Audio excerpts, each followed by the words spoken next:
Film ini menceritakan perjuangan seorang pensiunan tentara yang berjuang menyelamatkan putrinya yang diculik. Film diawali dengan seorang pria yang terbangun dari tidurnya dan langsung mengkonsumsi obat.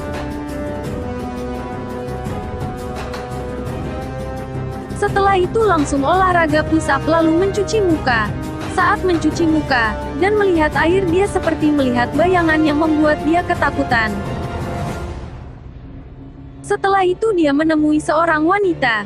Wanita itu memanggil pria tadi dengan panggilan Kapten Riva. Ya, pria tadi bernama Leonida Riva atau biasa dipanggil Kapten Riva. Tujuan Riva menemui wanita itu adalah meminta obat dengan dosis yang lebih tinggi lagi dari obat sebelumnya. Tetapi wanita itu awalnya menolak dengan alasan bisa membuat Riva selalu kecanduan dengan obat itu. Dan perempuan itu menawarkan alternatif pengobatan lain. Tetapi Riva menolak dan memaksa meminta obat dengan dosis lebih tinggi. Riva beralasan agar tetap tenang saat menghadiri pertandingan rugby putrinya yang bernama Teresa dan makan malam dengan keluarganya pada hari Sabtu besok. Akhirnya wanita tadi menyetujui permintaan Riva. Riva mengunjungi tempat berlatih rugby Teresa putrinya. Di sana dia juga bertemu putranya yang bernama Mattia dan juga istrinya Angela. Riva bertemu Mattia dan bertanya kapan dia akan bertanding. Namun Mattia tidak menanggapi Riva, kelihatannya Mattia benci dengan Riva. Kemudian Riva berbincang dengan Angela, membicarakan kabar mereka, dan juga membahas rencana makan malam mereka. Malam harinya Mattia dan Teresa atau Terry berangkat menuju rumah Riva untuk makan malam. Tetapi bukannya menuju rumah Riva, Mattia malah berhenti di restoran cepat saji, dan memesan makan malam di sana. Setelah pesanan tiba mereka langsung melahap pesanan masing-masing. Kemudian lewatlah dua teman Mattia dan memanggil Mattia.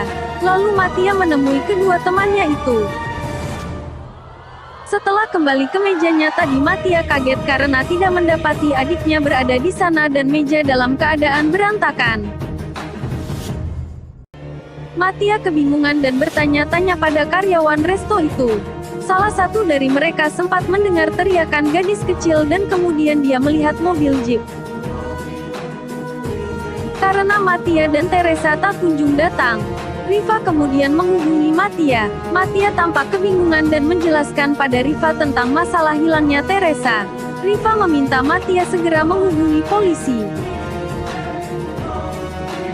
Tak lama kemudian Riva datang ke tempat hilangnya Teresa tadi. Setelah itu disusul kedatangan Pak Polisi bernama Basilio Simonetti dan rekan-rekannya. Kemudian mereka ngobrol. Beberapa saat kemudian Pak Simonetti mendapat kabar dari anak buahnya bahwa ada mobil jeep yang mencurigakan. Pak Simonetti langsung memerintahkan anak buahnya untuk terus mengikuti. Tetapi anak buahnya kesulitan mengejar jeep itu. Riva yang mendengar percakapan mereka langsung lari menuju mobil dan meninggalkan tempat kejadian perkara itu. Kemudian Pak Simonetti berusaha menghadang, tetapi malah tertabrak oleh Riva.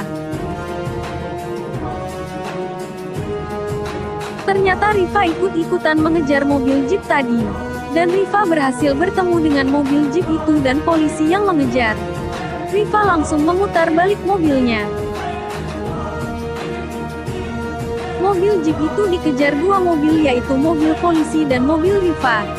Namun mobil polisi itu bernasib kurang bagus dan malah menabrak tembok hingga terguling.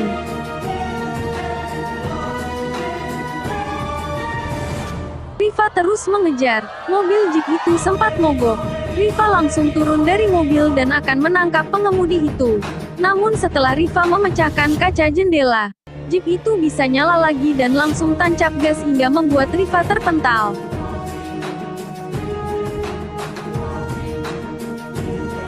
Riva menemukan tas pengemudi jeep itu yang terjatuh dan mengambilnya.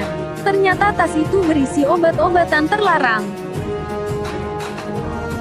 Di kantor polisi Simonetti mendapat informasi dari anak buahnya yang ternyata Riva adalah seorang kapten mantan anggota militer. Rifa sudah 30 tahun berdinas di militer. Rifa 12 kali ditugaskan di daerah-daerah rawan konflik. Tetapi di akhir tugasnya Rifa mengalami depresi dan sering menyendiri. Dia selalu menolak untuk diterapi dan memilih mengkonsumsi obat penenang. Hal ini membuat Simonetti khawatir Rifa akan mengganggu tugas kepolisian, dan dia akan bergerak sendiri untuk menemukan putrinya. Dan benar dugaan Simonetti, Rifa langsung mencari informasi siapa bandar narkoba di daerah itu. Rifa mencari informasi lewat pengedar di sana. Setelah mendapat informasi, Rifa langsung menuju ke sebuah diskotik. Di diskotik itu dia mencurigai seorang perempuan. Kemudian ia mengikuti kemana perempuan itu pergi. Ternyata benar perempuan itu bertemu dengan pria pengemudi mobil jeep tadi. Ternyata mereka pasangan kekasih. Rifa langsung menyerang pria itu. Dan terjadilah perkelahian. Namun pria itu terbunuh oleh Rifa. Kemudian Rifa mencoba mengejar perempuan tadi yang melarikan diri. Lagi-lagi Rifa gagal menangkapnya. Kemudian Rifa mengambil handphone pria yang tewas itu. Rifa bertemu dengan rekannya saat bertugas di militer dulu. Mereka mengenang masa lalu ketika berdinas. Rifa mengingat ketika mengalami penyiksaan oleh kelompok musuh. Ternyata inilah yang membuat Rifa mengalami trauma hingga saat ini dan memilih hidup menyendiri. Kemudian dia meminta bantuan pada rekannya itu untuk melacak siapa saja yang dihubungi lewat handphone penculik tadi. Kemudian rekannya itu mencurigai sebuah tempat prostitusi. Rifa langsung pergi ke tempat itu. Pemilik tempat itu bernama Mozart. Dan di sana dia sempat bertemu putrinya. Namun gagal menyelamatkannya karena tertangkap oleh penjaga di sana. Rifa dihajar hingga nyaris terbunuh.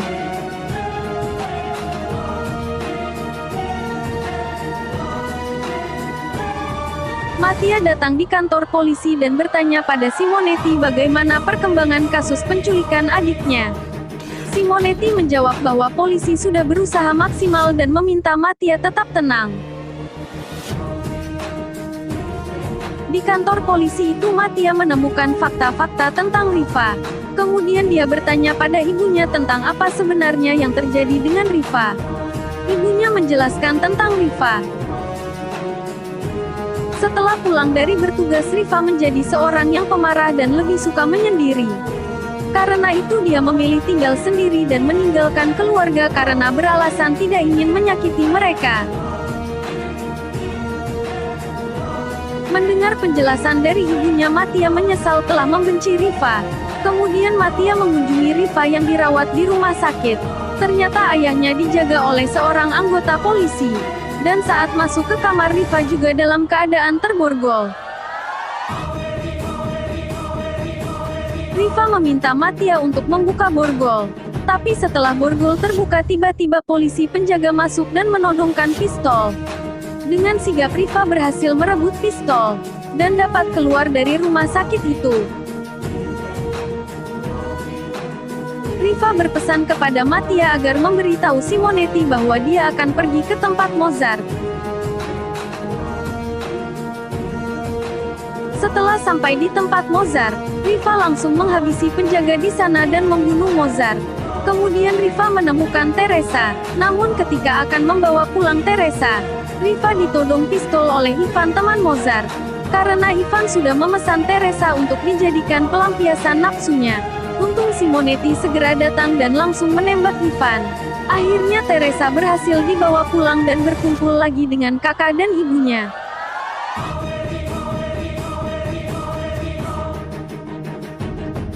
Tapi sayangnya Rifa harus mempertanggungjawabkan perbuatannya dan harus menjalani hukuman penjara. Karena telah membunuh banyak orang untuk menyelamatkan putrinya.